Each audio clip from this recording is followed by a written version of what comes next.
परमात्मा पाप कर्म दंड को भी काट सकता है। अभी तक जिस भी संत व महापुरुष से मिले, उन्होंने यही बताया कि पाप कर्म फल भोगने से ही समाप्त होगा। वो प्रभु कौन है जो पाप कर्म को काट देता है, वो काल के बंधन से छुड़वा देता है। उसका क्या नाम है, पूजा की विधि क्या है? कृपया अवश्य सुनिए जगत गुरु तत्वदर्शी संत रामपाल जी महाराज के अमृत वचन। तेरे लगे रे सत्संग बागे हो बाग, बंदी छोड़ चमन के माड़ी। तेरे लगे रे सत्संग बाग हो बाग, बंदी छोड़ चमन के माड़ी। तेरे लगे हो बाग, बंदी छोड़ चमन के माड़ी। सत्संग से सोधी आवे, नहीं जीव 84 में जावे। सत्संग से सोधी आवे, नहीं जीव 84 में जावे। अब मेटो द्वेष और राग हो राग, या उम्र बतेरी जाली। अब मेटो द्वेष और राग हो राग, या उम्र बतेरी जाली। तेरे लगे रे सत्संग बाग हो बाग, बंदी छोड़ चमन के माड़ी। तेरे लगे सत्संग बाग हो बाग, बंदी छोड़ चमन के माड़ी। जो नर सत्संग में आते, वो परवचन की मेवा खाते। जो नर सत्संग में आते, वो परवचन की मेवा खाते। उनके मर जासन से नाग हो नाग, जिन सुरत पूरे गुरु से लाली। उनके मर जासन से नाग हो नाग, जिन सुरत पूरे गुरु से लाली। तेरे लगे रे सत्संग बाग हो बाग, बंदी छोड़ चमन के माड़ी। तेरे लगे रे सत्संग बाग हो बाग, बंदी छोड़ चमन के माली।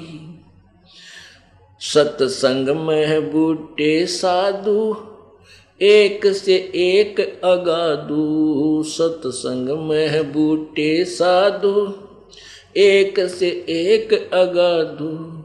नर उनके संग में लागे हो लाग, जिनकी झुकी तले ने डाड़ी। नर उनकी शरणा लाग हो लाग, जिनकी झुकी तले ने डाड़ी। तेरे लगे रे सत्संग बाग, बंदी छोड़ चमन के माड़ी। तेरे लगे रे सत्संग बाग हो बाग, बंदी छोड़ चमन के माड़ी। तेरा तरवर राम देवानंद, उसका लाग गया एक अमर कंद। तेरा तरवर राम देवानंद, उसका लाग गया एक अमर कंद। मोहे दे दिया अमर सुहाग हो सुहाग, मेरी जोत गगन में बाड़ी। मोहे दे दिया अमर सुहाग हो सुहाग, मेरी जोत गगन में बाड़ी। तेरे लगे रे सत्संग बाग हो बाग, बंदी छोड़ चमन के माड़ी। तेरे लगे रे सत्संग बाग हो बाग, बंदी छोड़ चमन के माड़ी। सत्संग की अमर कहानी किसे संत विवेक की न जानी, सत्संग की अमर कहानी। बिरले संत विवेक की न जानी, जागे राम पाल के भाग। हो भाग मिली सार शब्द की ताड़ी, जागे राम पाल के भाग। हो बाग मिली सार शब्द की ताड़ी, तेरे लगे रे सत्संग बाग। हो बाग बंदी छोड़ चमन के माड़ी, तेरे लगे रे सत्संग बाग। हो बाग बंदी छोड़ चमन के माड़ी, सत्संग की अमर कहानी। बिरले संत विवेक की न जानी, सत्संग की अमर कहानी। बिरले संत विवेक की न जानी, जागे राम पाल के भाग। हो बाग मिली सार शब्द की ताड़ी, जागे राम पाल के भाग। हो भाग मिली सार शब्द की ताड़ी, तेरे लगे रे सत्संग बाग। हो बाग बंदी छोड़ चमन के माड़ी। परमेश्वर सारी सृष्टि का माली है और पूरा विश्व उसका चमन है, उसका बाग है। अब उस परमेश्वर ने एक विशेष बगीचा लगवाया है इस दास अपने नौकर के माध्यम से के द्वारा, जो विशेष फलदार वृक्षों का। और अब जो पहले साधना करते हुए आ रहे थे, प्रभु के चरणों में थे आज से 600 वर्ष पहले, वही पुण्यात्मा इतने परिपूर्ण कर गए थे प्रभु भक्ति से कि उनको अब मनुष्य जीवन मिलता हुआ आ रहा है। अब कितने दयालु हैं परमात्मा कि उस समय आपको 120 वर्ष वहाँ रहकर हम सभी को भक्ति के से परिपूर्ण कर गए, हमारा धारण पोषण कर गए। और पेट भरने का रोटी टुक्का तो परमात्मा दे ही देता, जिसको साथ में जिसको जन्म देता उसके लिए आहार भी देता है। लेकिन धारण पोषण विशेष जो आध्यात्मिक धारण पोषण है, इस आत्मा को भक्ति से परिपूर्ण करता है, जिसकी परिणाम स्वरूप इस आत्मा को पहले जो परमात्मा आए थे केवल 5 नाम देकर गए थे। कौन से 5 नाम? जो आपको प्रथम मंत्र में दिए जाते।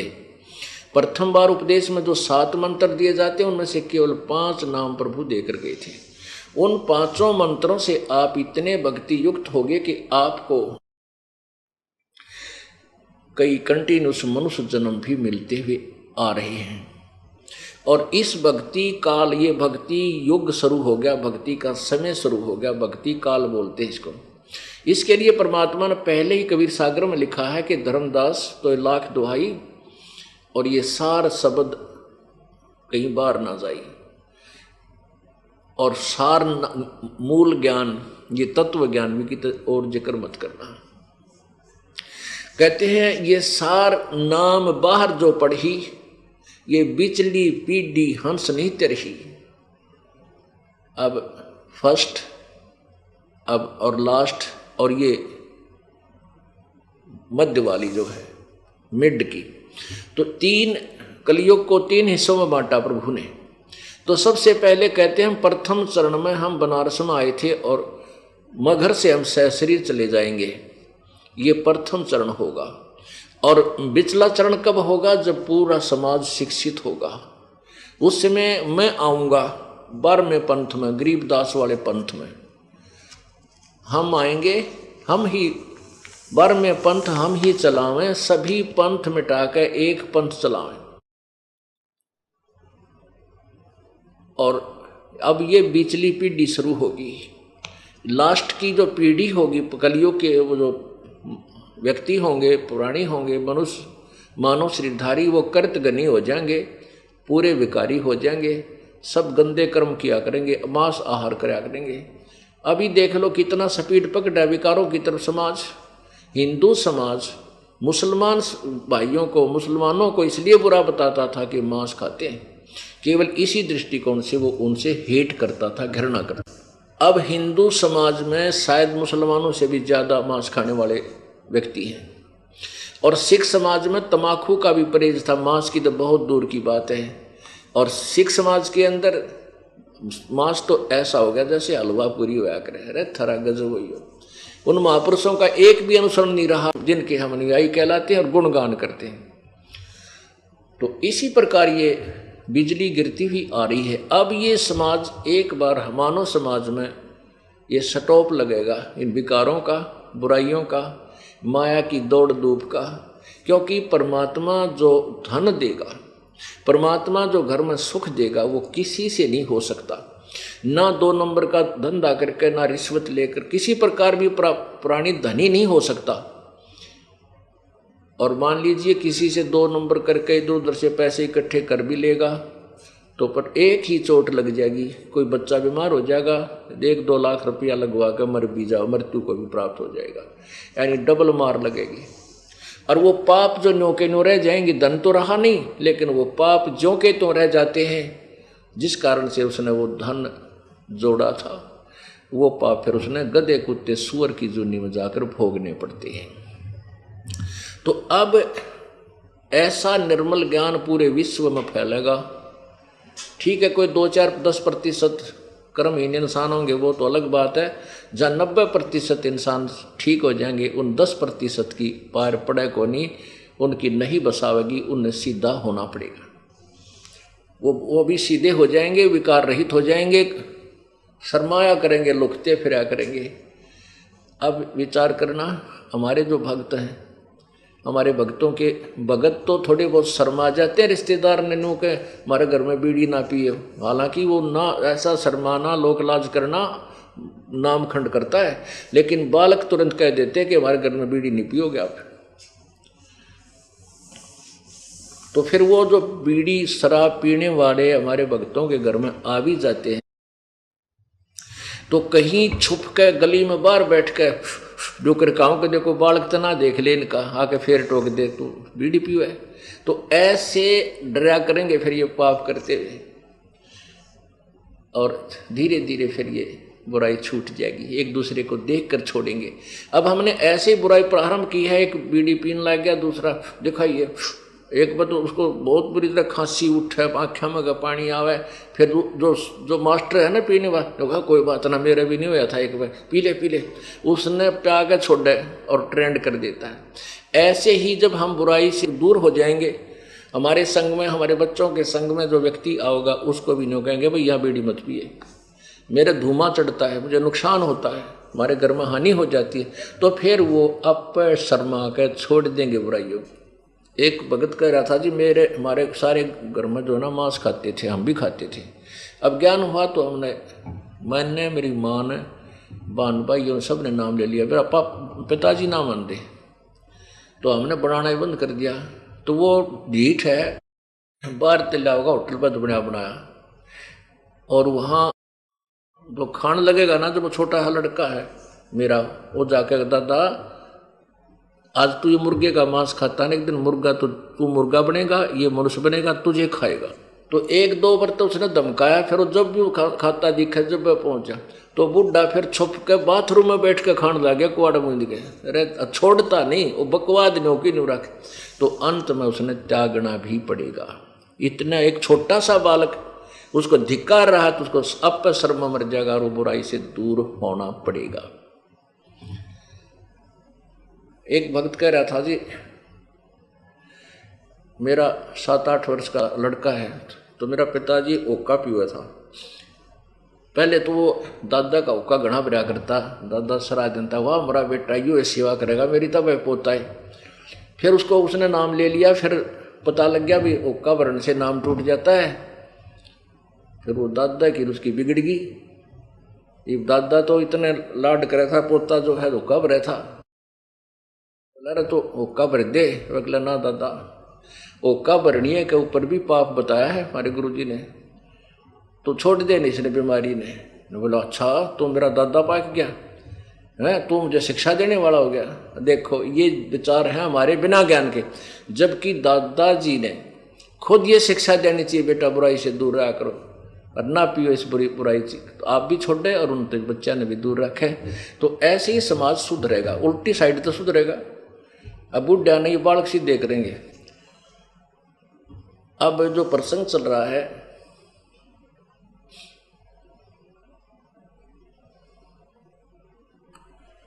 कि सत्संग में आपको इसलिए बुलाया जाता है, यहाँ पर पुराने भक्त भी होते हैं और बिल्कुल नए भक्त भी आते हैं। इसमें क्या है कि सत्संग में बूटे साधु, ये साधु माने संत भक्त, साधना करने वाले योगी सब साधु होते हैं। साधक है जिन्हें बुराई छोड़ दी, सीधा सीधा सीधा चाल सो साध कहावे, सब बुराई त्याग के भक्ति मार्ग में बिल्कुल सीधा होकर चले सो साधु है, योगी है, भक्त है। तो कहते सत्संग में अच्छे अच्छे भक्त होते हैं, एक से एक अच्छी आत्मा मिलेंगी।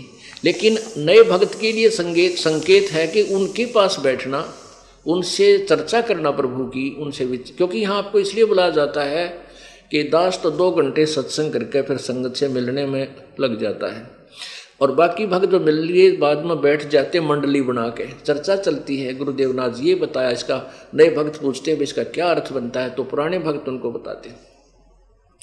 तो उसके लिए बताते हैं कि उन नए भक्तों को कहते हैं कि उनकी संग में बैठ, जिनकी झुकी तले ने डाली,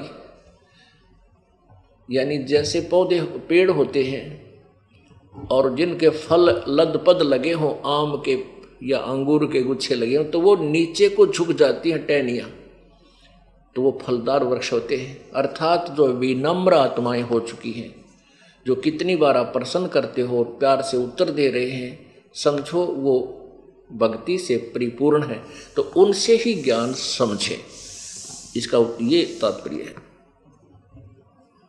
अब जो दास सत्य कह रहा है, इसके लिए संघर्ष चल रहा है और चलेगा, और सब फिटे मुंह होंगे, क्योंकि ये परमेश्वर का चलाया हुआ मार्ग है, ये हमारा चलाया हुआ नहीं है।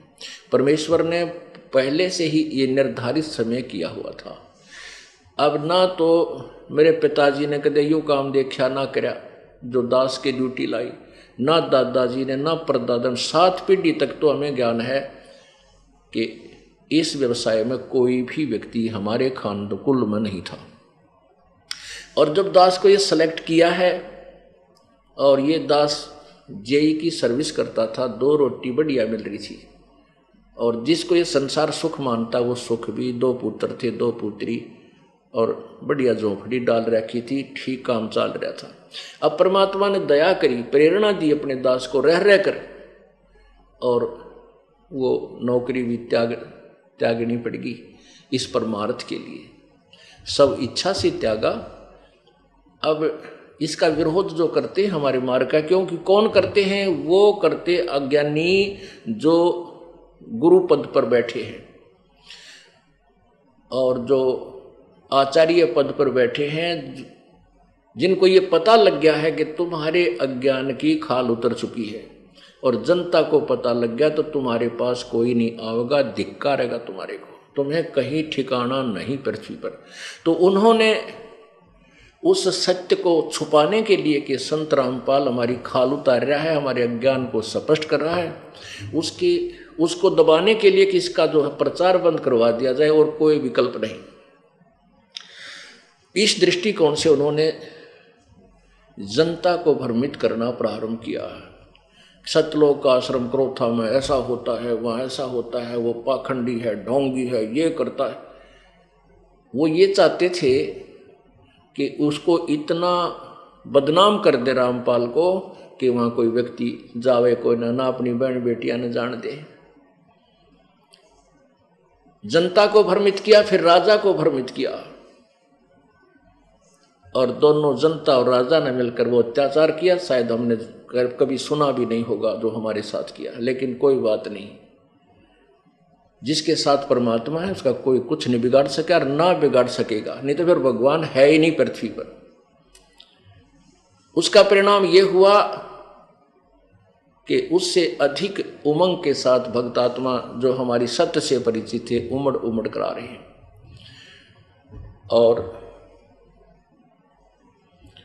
ये तत्वज्ञान फुल स्पीड से फैल रहा है, पूरे विश्व में जाएगा, इसको कोई रोक नहीं सकेगा पृथ्वी पर। यह प्रभु का चलाया हुआ, ये दास का या किसी व्यक्ति विशेष का नहीं है। और परमात्मा के मार्ग में जो बाधा करेगा, उसके बीच में खड़ा होगा, आंट लगाने की चेष्टा करेगा, वो तो उस अंधे गधे जैसा होगा। एक अंधा गधा था और वो रेलगाड़ी की पटरी के बीच में खड़ा था। रेलगाड़ी आ रही थी, अब उसने देखा गड़गड़ गड़गड़ करती हुई कोई वस्तु आ रही है। अब गधे ने सोचा कि तुझे छेड़छाड़ करेगा, इसका पहले लात मार दूं। अब ट्रेन ने तो वहां आना ही था, पर क्योंकि उसका मार्ग था और मार्ग में अंधा गधा खड़ा, और वो ने सोचा कि आन देश ने मेरा निकट, इसका लात ठोकूंगा, ये मुझे डिस्टर्ब करने आ रहा है कोई वस्तु।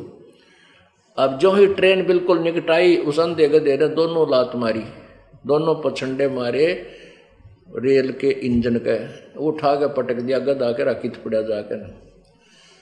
तो रेल के मार्ग में अंधा गधा खड़ा कभी रुक सकता है? तो जो परमात्मा के मार्ग में, कबीर परमेश्वर के इस मार्ग में बाधक बनेंगे, वो अंधे गधे समझ लेना, और उनकी वो दुर्गति होगी आपके सामने दिखा दूंगा। चाहे राजा था चाहे प्रजा, जो भगवान के बारे में और इन भोली भाली आत्मा भक्तों के साथ है अत्याचार किया, 2 साल तक लगभग भगवान का प्रचार बंद करवा दिया, इनके वो दुर्गति होगी। ये समाज देखेगा और याद करेगा। दास बद्दुआ नहीं दे रहा, लेकिन उनके किए हुए कर्मों का प्रतिफल बता रहा हूं, ये होगा। ऐसे बहुत से प्रमाण आ रहे हैं उन गांवों के जो विशेष बकवाद करा करते। एक घर के 2 बच्चे गए थे वहां पर, पेट्रोल ले रहे, उसमें बोतल में पेट्रोल बम बना के फेंके थे, दोनों को अदरक मारा पड़ा है, दोनों को ही, 2 भाई थे। तो ऐसे ऐसे बहुत से प्रमाण हैं जो अब बता रहे हैं भक्तात्मा जी, सचमुच ये तो जुल्म जिन्होंने किया था उनके आगे आ रही है, ये तो आवेगी। परमात्मा का जो मार्ग है, इसको कोई बाधा नहीं कर सकता, और इसमें जो करेगा तो उसको, इसका दुष्परिणाम परमात्मा ही देगा, उसका फल उसको भोगना पड़ेगा। अब प्रसंग चल रहा है कि वो परमेश्वर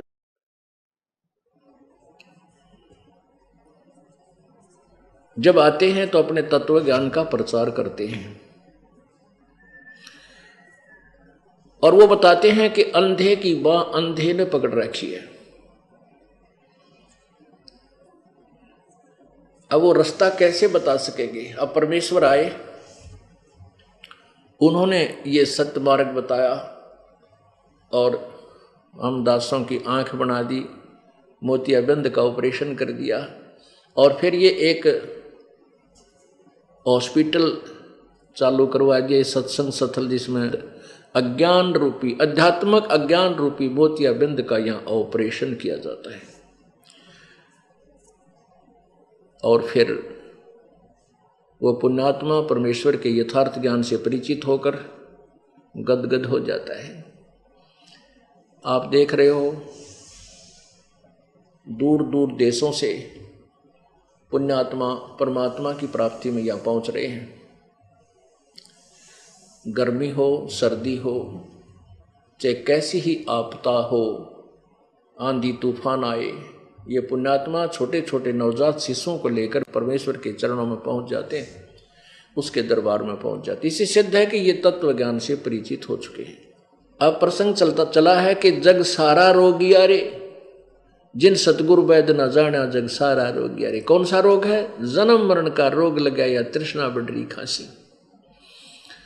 पुण्यात्माओं, जब तक हमारी जन्म और मृत्यु समाप्त नहीं होगी, तब तक हम सुखी नहीं हो सकते। फिर तो ये अरहट जैसा कुआं होगा। रहट का कुआं होता था पहले, सिंचाई का विशेष साधन था किसान के लिए, कि कुआं खोद लिया जाता था और उसके ऊपर एक लकड़ के जो सपोर्ट देकर के एक पुली बांध दी जाती थी, एक पुली डाल दी जाती थी, जिसके ऊपर एक चैन डाली जाती थी गिरारी फिट करके, और उस लोहे की चैन के ऊपर बाल्टियां वेल्ड कर दी जाती थी, फिट कर दी जाती थी। वो बाल्टियां नीचे से भर के आती थी, ऊपर खाली हो जाती थी, नीचे से भरकर आती थी, ऊपर खाली हो जाती थी। अब वर्तमान में भक्तों ने अरहट देखा नहीं, इसलिए एक चित्र बनाया। हमने देखा जब इक्का दुक्का अरहट कहीं क्षेत्रों में, दूर क्षेत्रों में होता था, ये ऐसा होता था अरहट। ये देखिएगा, ये अरहट है, ये ऐसा होता था अरहट।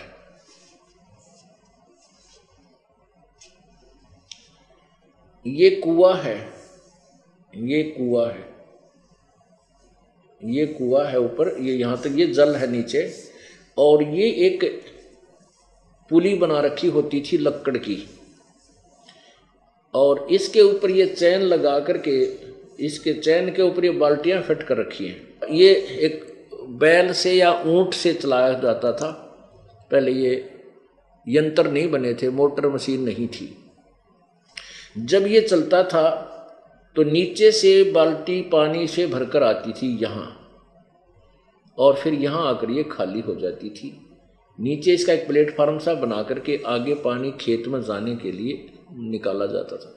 तो नीचे से भरकर आते हैं, ऊपर खाली हो जाते हैं, फिर नीचे से भरकर आते हैं, ऊपर खाली हो जाते हैं। ये चक्कर सुबह से लेकर शाम रात तक चलता ही रहता था। नीचे भरा, ऊपर खाली हुई बाल्टी, फिर पटपट करती आई, फिर भर कर गई, फिर खाली हुई। तो यहाँ जन्म मृत्यु का यो रोग हमारे ऐसा लगा हुआ है। ये अरहट का कुआ लोई, यागल बंजा है सब कोई, कीड़ी कुंजर और अवतारा, हर डोर बंधे कई बारा। ये चतुर्भुजी भगवान कहाँ में, हर डोर बंधे सभी आवे, अरहट डोर। ये चतुर्भुजी भगवान, ये चार भुजा के मालिक ब्रह्मा विष्णु महेश, ये भी जन्म मृत्यु के चक्कर में है। इनका भी अरहट के साथ फेरा है। ये भी ऐसे ही अपना जन्म मृत्यु का जो कष्ट उठाते रहते हैं। ये दीर्घ रोग है। पुण्यात्मा, आज तक हमें हमारे सदग्रंथों का ज्ञान भी नहीं प्राप्त हुआ। पवित्र हिंदू धर्म में जन्म होने के कारण हमें जो अज्ञान सुना था, हमने लोक वेद सुना था, दंत कथा सुनी थी, उसमें यही बताया गया था कि ब्रह्मा विष्णु महेश सर्वेश्वर हैं, महेश्वर हैं, और ये कालज्ज मर्तुज, ये कालज्ज अविनाशी, इनके कोई माता पिता नहीं, और यही पूरी सृष्टि के रचनहार हैं, सबके यही सुखदाता है। इस तरह के हमें स्टेटमेंट दे रखी थी। और जबकि इन्हीं के इतिहास में, इन्हीं महापुरुषों की जीवनी में, पुराण में ये लिखा हुआ है कि तो नासवान है, इनकी जन्म और मृत्यु होती है। अब देखिएगा, श्रीमद् भगवत, श्रीमद् देवी भागवत, श्रीमद् भगवत तो गीता, और ये श्रीमद् देवी पुराण, इसको श्रीमद् देवी भागवत कहते हैं। देखिएगा, ये है श्री देवी पुराण कहो, इसे श्रीमद् देवी भागवत कहो।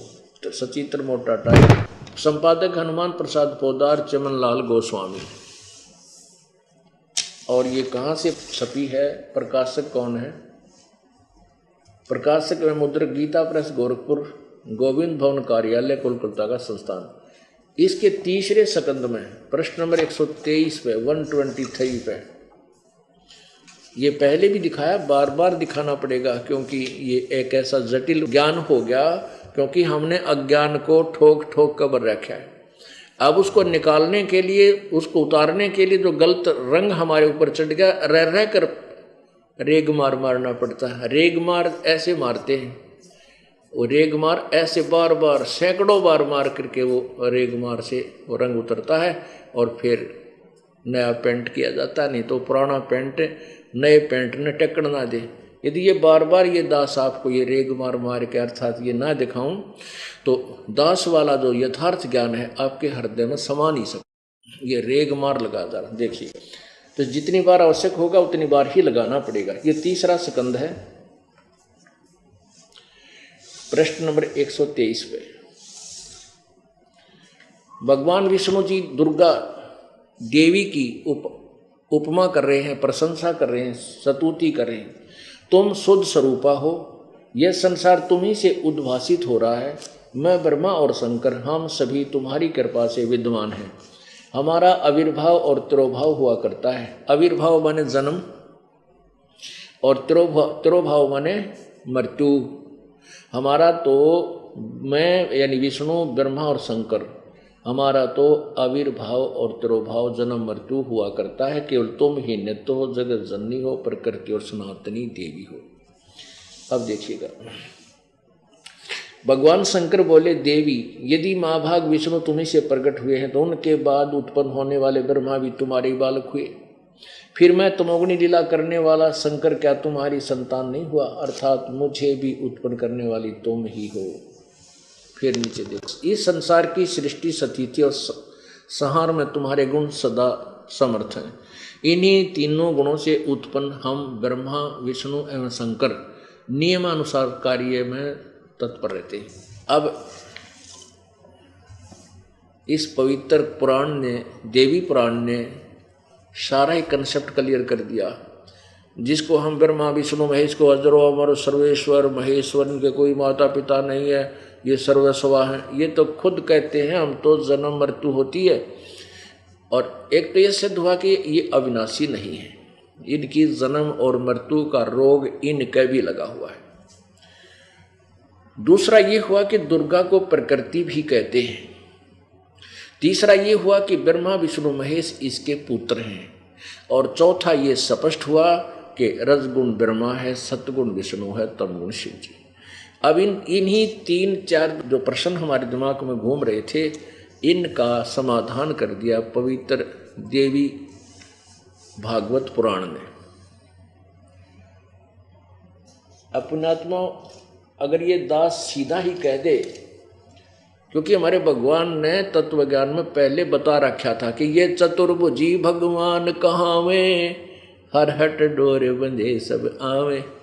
हमें तो विश्वास था अपने मालिक की वाणी पर आपको नहीं हो सकता था, क्योंकि जैसा कि आपको कल दिखाया था कि ये दानंद जैसे मैं ऋषि, कथित मैं ऋषि, भगवान के विषय में क्या कहते हैं, वो तो अशिक्षित था, जुलाहा था, शूद्र था, और कई ब्राह्मणों के पास संस्कृत पढ़ने को गया, उन्होंने पढ़ाने से मना कर दिया और ऊट पटांग भाषा बना के एंड बैंड बोलने लग गया। अब बकवाद यानी जो भी उसके जिंदे जी उसने कोई शब्द बनाए थे या कविता बनाई थी, उसके अनुयायी उसको पढ़कर उसको आगे उसको पढ़ते रहे। अरे तेरा गजब, जो गीता पुराण वेद बता रहे हैं वही हमारे भगवान की वाणी, अमृत वाणी, वो पहले ही बता रही है। तो इसलिए उन कथित ऋषियों और कथित गुरुओं के अज्ञान से आप इतने परिपूर्ण हो चुके थे कि ब्रह्मा विष्णु महेश अजरो अमर हैं। और जो ऋषि वह ऋषि सतयुग में हुए, त्रेता में हुए, वह तो भाई आंडी थे कति, उनका तो कहना है कि बड़े विद्वान थे। उन विद्वानों की पोल खोल दी देवी भागवत में, आप पर स्पष्ट कर रहे। फिर देखो पुण्यात्मा, ये इतना जटिल ज्ञान है कि यहाँ अब जितने भी भक्त आए हैं, इनमें से 20% ऐसे हैं जो इस हमारे ज्ञान को सुनकर मैच्योर हो चुके हैं। गुरुजी जो बोल रहे हैं सत्य है, लेकिन 80% बिल्कुल नए बालक हैं। तो उनके लिए ये ज्ञान रह कर दिखाना पड़ेगा, ताकि थोड़ा सा भी कच्चा काम ना रह जाए, कहीं उनके दिल में ठेस पहुंच जाए। क्यों नए भक्त आते हैं, वो उन्हीं के पुजारी होते हैं, और जब ये आंखों देखेंगे कि सचमुच ये तो स्पष्ट है, लिखा हुआ है, तो वो बच्चे सहर्ष इस ज्ञान को स्वीकार करेंगे। इसलिए बार बार यह लालटेन दिखानी पड़ती है। मुझे इन सदग्रंथों को की ना तो आवश्यकता थी, ना पुराण की, ना गीता जी की, ना वेदों की, ना पुराणों की, ना कुरान की, क्योंकि हमारे परमात्मा के मुख्य ज्ञान में, उनकी अमृतवाणी में ये सभी पुराणों का और वेदों का और गीता जी का यथार्थ ज्ञान दे रखा है सिंपल लैंग्वेज में। उससे हम संतुष्ट हो चुके थे। उससे जो विधि उन्होंने भक्ति की बताई थी, उससे हमें जो लाभ हुए वो अद्वितीय थे, इससे हम संतुष्ट हो चुके थे। लेकिन आप जी जो अन्य समाज भर्मी था हमारे की तरह, वो उन्हीं सदग्रंथों को देखकर विश्वास कर सकता है परमेश्वर की वाणी पे जिन पर आप आधारित थे। जैसे पवित्र हिंदू समाज पूर्ण रूप से पुराणों के ऊपर आधारित है। वेदों का तो नाम लेते हैं, वेद अच्छा ज्ञान है, बिल्कुल सही है, लेकिन वेदों के ज्ञान का जनसाधारण को कतई पता नहीं, जरा सा भी पता नहीं। लेकिन पुराणों के आधार पर उन्होंने क्या बता रखा था नकली गुरुओं ने कि ब्रह्मा विष्णु महेश सर्वेश्वर हैं, सबके पूज्य हैं, यही इनके कोई माता पिता नहीं, अजर अमर है। तो उन्हीं पुराणों को जिनके आधार से हमारे अंदर अज्ञान ठोका गया था कि हम भी ये कहते थे पुराणों में लिखा है ऐसा, ब्रह्मा विष्णु महेश सर्वेश्वर है। अब हमने उन्हीं पुराणों में खुद पढ़ लिया, स्वयं पढ़ लिया और पता लग गया कि ये इसमें ये लिखा है कि ये तो नासवान है, खुद कहते हैं हमारा जन्म मृत्यु होता है। और पुण्यात्माओं, इन सदग्रंथों को ना दिखाऊं और वैसे मैं कह दूं, वैसे ही कह दूं कि ब्रह्मा विष्णु महेश नासवान है, ये पूजा के योग नहीं, इनकी जन्म मृत्यु होती है, और इनके पुजारियों के विषय में कह दिया जाए तो डले मारे और झगड़ा कर दे। तो इसलिए ये सदग्रंथ आपके समक्ष दिखाने मुझ दास को आवश्यक होगे, मुझे जरूरत नहीं आपके लिए। क्योंकि किस कारण, जैसे एक अंधा था और रात्रि के समय अंधेरे में हाथ में लालटेन लिए हुए जा रहा था, लालटेन दीप, आगे से बच्चे आ रहे थे उछल कूद करते हुए। उस अंधे ने कहा, बेटा देखना मुझे दिखाई नहीं देता है, देखना मुझे दिखाई नहीं देता, ध्यान से चलना। जब वो बच्चे निकट आए और कहने लगे, बाबा आपको दिखाई नहीं देता? अग्नि बेटा मैं अंधा हूँ। तो उसने कहा, ये लालटेन किस लिए लिए इस अंधेरे में, और लालटेन किस लिए लिए जब आपको दिखता ही नहीं कि तुम आँखों वालों के लिए कहीं मेरे में टक्कर ना मार दो, घेर दो बुढ़े आदमी ने। तो ये सदग्रंथ आपके लिए लालटेन है, जो उनके आँखों वालों के लिए, मुझे इनकी आवश्यकता नहीं। कहीं आप मेरे से ना टक्कर आ मारो, पहले इस सदग्रंथों की रोशनी में स्वयं देख लो, मेरे से टल जाओगे, दूर हो जाओगे और स्वीकार करोगे। जिन्हें स्वीकार करना नहीं तो चुप होकर बैठ जाएगा, बोल नहीं सकेगा, और फिर भी बकवाद करेगा तो भौंकेगा, वो तो कूतरू है, उसकी तो आदत है भौं होकर। आँखें देख कर जो नहीं मानो तो पशु जैसा प्राणी है, वो तो समान रूप है, भौंकता रहेगा, उस कूतरू की कौन सुने फिर। तो इस प्रकार सच्चाई देखकर नहीं मानते वो दुष्ट आत्मा होते हैं और सत्य को ग्रहण कर लेते हैं। चाहे हम ठीक, हम सभी दिशा भ्रष्ट थे, अब सदग्रंथों की रोशनी में हमें पता लगा तो हम गलत जा रहे हैं, दिशा हमारी गलत है, अपने घर की तरफ तुरंत टर्न कर जाना चाहिए, समझदारी इसी में है। तो अब क्या पता चला, देवी भागवत महापुराण ने स्पष्ट किया जिनकी जन्म मृत्यु होती है और प्रमाण करते हैं। अब श्री शिव पुराण, संक्षिप्त शिव पुराण स्पष्ट करेगी कि शिव से सदाशिव, सदाशिव ये काल है, ज्योति निरंजन है, क्षर ब्रह्म है, इससे ब्रह्मा और विष्णु का जन्म हुआ, दुर्गा और इससे के संयोग से, और दुर्गा और ये काल जो ब्रह्म ज्योति निरंजन, ये सदाशिव भी इसी को कहते हैं, ये ब्रह्मा विष्णु महेश के माता पिता हैं। और संक्षिप्त शिव पुराण सचित्र मोटा टाइप, गीता प्रेस गोरखपुर से प्रकाशित। संक्षिप्त शिव पुराण, संपादक हनुमान प्रसाद पोदार। ये कहाँ से छपा है और कौन इसके प्रकाशक हैं? प्रकाशक एवं मुद्रक गीता प्रेस गोरखपुर, गोविंद भवन कार्यालय कोलकाता का संस्थान। अब इसमें देखिएगा रुद्र संहिता, अध्याय नंबर 6, रुद्र संहिता 99 पृष्ठ पे, इधर 97 पृष्ठ पे संक्षिप्त शिव पुराण। अब यहाँ ये 5वां अध्याय समाप्त हुआ रुद्र संहिता का, ये रुद्र संहिता, और ये 6ठा प्रारंभ हुआ। ब्रह्मा जी ने कहा, नारद जी ने अपने पिता ब्रह्मा जी से प्रश्न किया था ब्रह्मांडों की जानकारी के लिए। तो ब्रह्मा जी ने कहा, ब्रह्मन देव श्रोमणे, तुम सदा समस्त जगत के उपकार में लगे रहते हो। तुमने लोगों के हित की कामना से बहुत उत्तम बात पूछी है। जिसमें समस्त चराचर जगत नष्ट हो गया था, सर्वत्र केवल अंधकार ही अंधकार था। न सूर्य दिखाई देते थे, न चंद्रमा, अन्य ग्रहों और नक्षत्रों का भी पता नहीं था। न दिन होता था न रात, अग्नि, पृथ्वी, वायु और जल की भी सत्ता नहीं थी। उस समय तत्सद्ब्रह्म, तत् वह अविनाशी परमात्मा, तत्सद्ब्रह्म, इस श्रुति से जो सत सुना जाता है एकमात्र वही शेष था। आगे देखो, जिस परब्रह्म के विषय में ज्ञान और अज्ञान से पूर्ण उक्तियों द्वारा इस प्रकार विकल्प किए जाते हैं, उसने कुछ काल के बाद द्वितीय की इच्छा प्रकट की। उसके भीतर एक से अनेक होने का संकल्प उदित हुआ।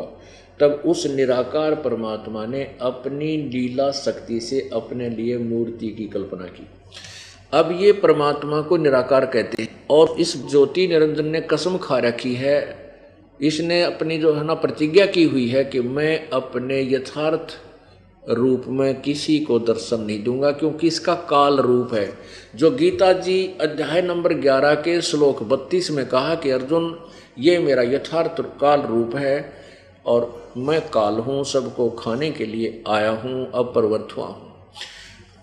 और गीता जी अध्याय नंबर 11 के ही 47-48 में स्पष्ट किया है कि ये मेरा रूप जो वास्तविक है, ये आप तेरे अतिरिक्त अर्जुन ना पहले किसी ने देखा, ना आगे देख सकता, ना कोई किसी वेदों में वर्णित विधि से, ना जप से, ना तप से, ना किसी क्रिया से मेरी प्राप्ति नहीं है। मेरा ये वास्तविक रूप है।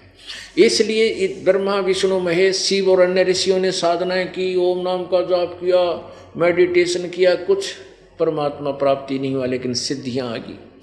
इन्होंने अपनी दंत कथा बना ली, अपना लोक वेद बना दिया कि परमात्मा निराकार है। तो ब्रह्मा कह रहा है कि वो परमात्मा वो निराकार है, ब्रह्म, क्यों इनका ज्ञान ब्रह्म से ऊपर है ही नहीं। तो ब्रह्म को ये निराकार मानते, कहते उस ब्रह्म, निराकार ब्रह्म ने अपनी मूर्ति बनाई, वो सदाशिव बन गया, जो ब्रह्मा, विष्णु, महेश का पिता कहलाया। अब देखो, जिस परब्रह्म के विषय में ज्ञान और अज्ञान से उक्तियों द्वारा इस प्रकार विकल्प किए जाते हैं, यानी अज्ञान, ज्ञान और अज्ञान, यानी झूठी साची जो मैं बता रहा हूं, वो झूठी साची इस प्रकार है, कुछ सच्ची कुछ झूठी। ब्रह्मा कहता है उसने कुछ काल के बाद द्वितीय की इच्छा प्रकट की, उसके भीतर एक से अनेक होने का संकल्प उदित हुआ। तब उस निराकार परमात्मा ने, इस ज्योति निरंजन काल ब्रह्म ने अपनी लीला शक्ति से अपने लिए एक मूर्ति की कल्पना की। अब वो क्या बन गया? जो मूर्ति रहित परब्रह्म है उसकी मूर्ति, यानी निराकार। मूर्ति रहित मान निराकार, मूर्ति और मूर्ति माने साकार। भगवान सदाशिव हैं। ये सदाशिव है ना, ये ब्रह्मा विष्णु महेश का पिता है, यो काल है, ज्योति निरंजन है, क्षर पुरुष है, क्षर ब्रह्म भी इसी को बोलते हैं। अर्वाचीन और प्राचीन विद्वान इन्हीं को ईश्वर कहते हैं। उस समय एकाकी रहकर स्वेच्छानुसार विहार करने वाले उन सदाशिव ने अपने विग्रह से स्वयं ही एक स्वरूप भूता शक्ति की सृष्टि की। अब इस काल के ने अपने काल के अंदर से दुर्गा निकली, ये देखना, जो उनके अपने श्रीअंग से कभी अलग होने वाली नहीं थी। उस पराशक्ति को प्रधान प्रकृति गुणवती माया। अब ध्यान से देखना, सुनना, पढ़ना कि ये प्रकृति शब्द और प्रधान शब्द आपके गीता जी के ज्ञान में काम आएंगे। प्रकृति दुर्गा को कहते हैं। उस पराशक्ति को प्रधान प्रकृति गुणवती माया बुद्धि तत्व की जननी तथा विकार रहित बताया गया है। वह शक्ति अंबिका कही गई है।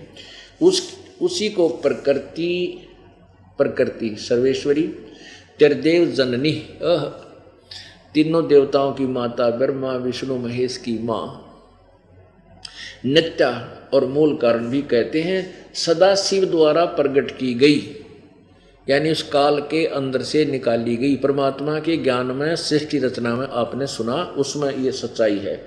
सदाशिव द्वारा प्रकट की गई उस शक्ति के 8 भुजाएं। ये स्पष्ट होगा कि प्रकृति भी उसी को कहते, दुर्गा को, या तीनों देवताओं की माँ है, त्रिदेव जननी है और सदाशिव द्वारा प्रकट की गई यानी काल के अंदर से निकली है। उसकी शक्ति की 8 भुजाएं यानी अष्टंगी ही है। ये ब्रह्मा विष्णु महेश की माता है। नाना प्रकार के आभूषण उसके श्री अंगों की शोभा बढ़ाते हैं। स्पष्ट है, वह देवी नाना प्रकार की गतियों से प्रसंपन्न है और अनेक प्रकार के अस्त्र शस्त्र धारण करती है। सिद्ध हुआ ये दुर्गा के ही बारे में है। एकाकिनी होने पर भी वह माया संयोग वसात अनेक हो जाती है, ये कई रूप भी बना लेती है। वे जो सदाशिव हैं उन्हें परम पुरुष यानी काल को परम पुरुष, ईश्वर, शिव और शंभु और महेश्वर कहते हैं। वे अपने सारे अंगों पर भस्म रमाए रहते हैं। उन काल रूपी ब्रह्म ने आ गया ना, ये काल रूपी ब्रह्म ने एक ही समय में शक्ति के नाथनी शक्ति के साथ शिवलोक नामक अक्षेत्र का निर्माण किया था। उस उत्तम अक्षेत्र को काशी कहते हैं। वह परम निर्वाण व मोक्ष का स्थान है। अब यहाँ ध्यान से देखो कि वे अपने सारे अंगों पर भस्म रमाए रहते हैं। उन काल रूपी ब्रह्म ने एक ही समय में शक्ति के साथ शिवलोक नामक क्षेत्र का निर्माण किया है। ये काल ज्योति निरंजन के विषय में कहा जा रहा है, इसने सदा शिव रूप बना लिया। उस उत्तम क्षेत्र को काशी कहते हैं। वह परम निर्वाण व मोक्ष का स्थान है जो सब के ऊपर विराजमान है। वे प्रिया और प्रियतम वे प्रियतम रूप यानी पति पत्नी रूप में शक्ति और शिव, दुर्गा और ये काल जो परमानंद स्वरूप हैं उस मनोरम क्षेत्र में नित्य निवास करते हैं। काशीपुरी परमानंद रूपणी है। मुने शिव और शिवा ने दुर्गा और काल और दुर्गा ने, ज्योति निरंजन यानी ब्रह्म और दुर्गा ने, सरपुरुष और दुर्गा ने, देवी ने प्रलय काल में भी कभी उस क्षेत्र को अपने सानिध्य से मुक्त नहीं किया है। देवर से एक समय उस आनंद वन में रमण करते हुए शिवा और शिव के मन में यह इच्छा हुई कि किसी दूसरे पुरुष की सृष्टि करनी चाहिए, जिस पर यह सृष्टि संचालन का महान भार रखकर हम दोनों केवल काशी में रहकर इच्छा अनुसार विचरें और निर्वाण धारण करें। अब इन्होंने संतान उत्पत्ति की कोशिश की यानी विचार किया। ऐसा निश्चय करके शक्ति सहित सर्वव्यापी परमेश्वर शिव ने यानी दुर्गा के साथ इस काल ने अपने वाम भाग के 10वें अंग पर अमृत मल दिया यानी पति पत्नी व्यवहार किया। फिर तो वहां से एक पुरुष प्रकट हुआ, एक व्यक्ति यानी एक परमात्मा इन्होंने उत्पन्न कर दिया। तदंतर उस पुरुष ने परमेश्वर शिव को प्रणाम करके कहा, स्वामिन मेरे नाम निश्चित कीजिए, काम बताइए। उस पुरुष की यह बात सुनकर महेश्वर भगवान शंकर हंसते हुए मेघ के समान गंभीर वाणी में उससे बोले। शिव ने कहा, वत्स बेटा, व्यापक होने के कारण तुम्हारा विष्णु नाम विख्यात हुआ। 6ठे अध्याय में रुद्र संहिता में यह स्पष्ट हो गया कि इस काल यानी ज्योति निरंजन सरपुरुष कहो, इसको ब्रह्म को, जिसने गीता का ज्ञान दिया, श्री कृष्ण में प्रवेश करके, भूत की तरह प्रवेश करके, वो उसके संयोग से और दुर्गा के संयोग से पति पत्नी व्यवहार से जो विष्णु जी की उत्पत्ति हुई। अरे तेरा गजब हो, हमारे जो सिलेबस तो बता रहा है कुछ, और हमारे गुरु बताया करते उआ बाई एंड वेंड बोला करते थे। क्या वो टीचर ठीक थे?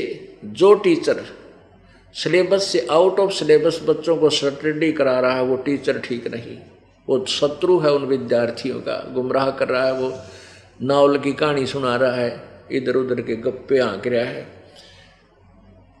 तो पुण्यात्मा, मेरे को परमेश्वर ने टीचर बना के भेज दिया, और एक टीचर का कर्तव्य है कि वो जैसे पहले वाले अध्यापक ने कोई प्रश्न गलत हल कर रखा है और वो नए टीचर के सामने वो आता है, तो वो क्या करेगा, उसका कर्तव्य बनता पहले उसमें सुधार करे कि बच्चों ये गलत प्रश्न हल होया हुआ है और तुमने गलत घोट रखा है, इसको ऐसे ठीक करो।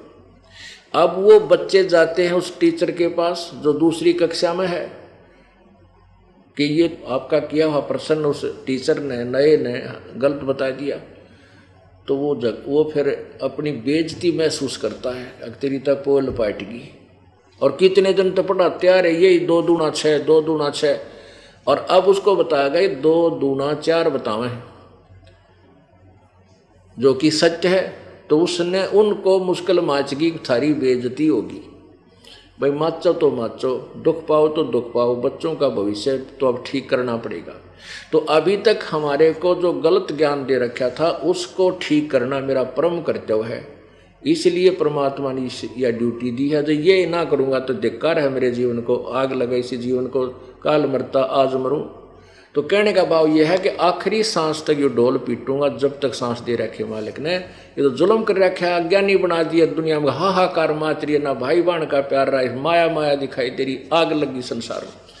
इसके अतिरिक्त इस ज्ञान के बिना संसार में सुधार नहीं हो सकता, और ना आपस में प्यार हो सकता, और ना ये संसार धनी हो सकता।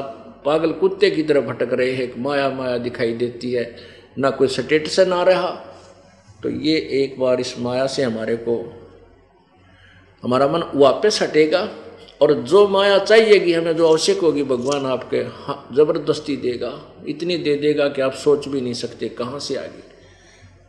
परमात्मा ही देगा, तभी हम संतुष्ट भी होंगे और वो बढ़िया भी होगी, अच्छा भी होगा। 2 नंबर से नहीं होगा तो उससे पाप भी नहीं लगेगा। जैसे आप बीमार हो गए और बीमारी में 20, 30, 50 हज़ार रुपये लगने हो, परमात्मा 1 मिनट में वैसे ठीक कर दे तो 20, 50 हज़ार रुपये बच गए, ना रिश्वत लेनी पड़े, ना कि तो और 2 नंबर की झूठ बोलनी पड़े, आपका कितना सारा मिल गया।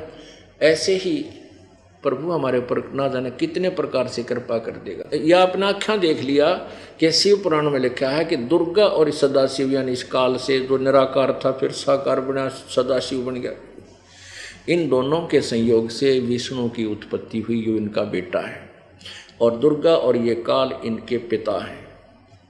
अब ब्रह्मा जी के विषय में देखो उत्पत्ति।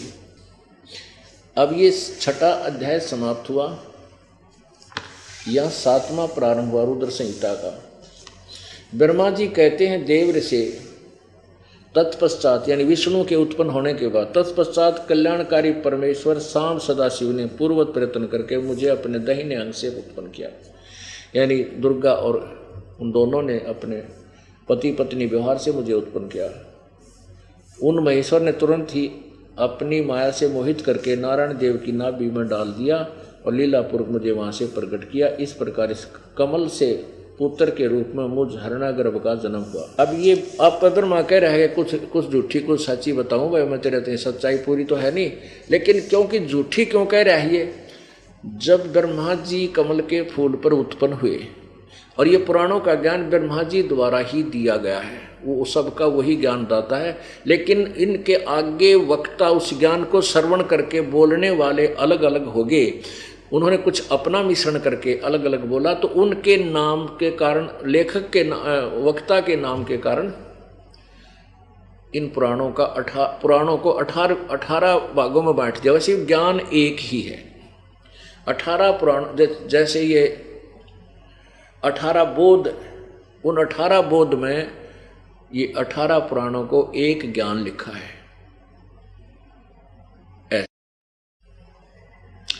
अब ब्रह्मा की उत्पत्ति दुर्गा और काल से, विष्णु की उत्पत्ति दुर्गा और काल से, और ये स्वयं स्वीकार कर रहे हैं देवी भागवत में कि हमारा तो जन्म और मृत्यु होता, आप हमारी माता हो और आप प्रकृति देवी हो।